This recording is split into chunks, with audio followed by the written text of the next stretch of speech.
Virtus Pro, my favorite Counter-Strike org, who really has been kind of out of the top tier for, I don't know, probably a year and a half or so now, maybe more. They have just started a second lineup, and I'm still trying to determine what the plan is with this second lineup. I'm not totally sure yet. But basically, it's like, I want to call it like a minor league, almost like a junior varsity kind of a team, if you know what I mean.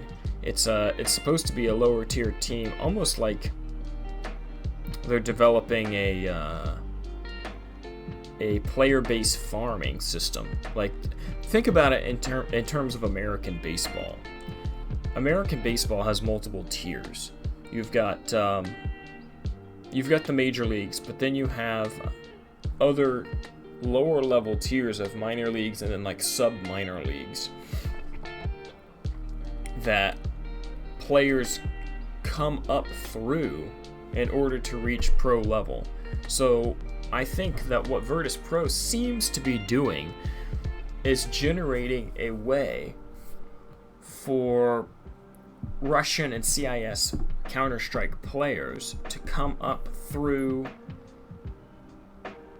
a lower tier team, prove themselves in the lower tier team, and then play for the higher tier team if they need a new player, they want to swap people out.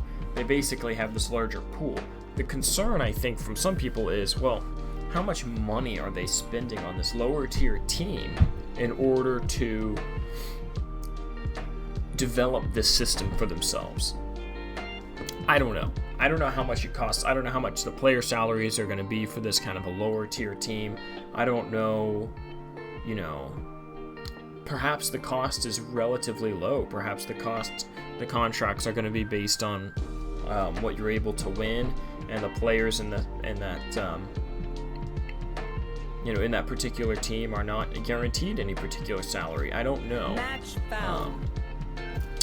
I just think it's very interesting, and it seems to me like that's what they're doing, is they're developing a player farm system so that they'll be able to pull from this lower tier team into the upper tier.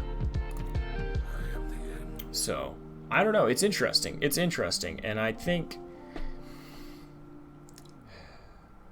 I like the idea, especially from, if you think about it from an overall Counter-Strike scene perspective. Imagine that every org had a A tier and a B tier team, a major league and a minor league team, and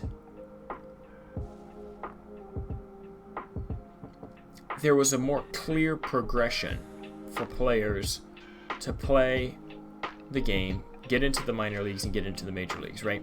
And then you could get noticed by an org, but you don't have to be, the top player in Face It Pro League, or you don't have to be the absolute most dominant individual because you got to make it to the pro team right away. You could be asked to join the minor league team, and maybe you don't play every game. Maybe they've got 10 people on the minor league team that swap in and out, and they get a feel for who their best players are. And you play with the minor league team for a year or two, and then a spot opens up on Cloud9 because Cloud9's now got this minor league team. Don't quote me on that, because Cloud9 does not currently have a minor league team. So I don't want Henry G reaching out to me going, "What are you telling people? You're one viewer that we've got a minor league team. We're gonna make a minor league team." I don't know anything about that, but so that's kind of my thoughts on Virtus Pro's new B tier team. I like it, and I assume that they've made the proper business decision. They know that this is not going to be it's not going to be a financial burden on them in order to make it happen. I would assume that they have analyze that from a financial perspective.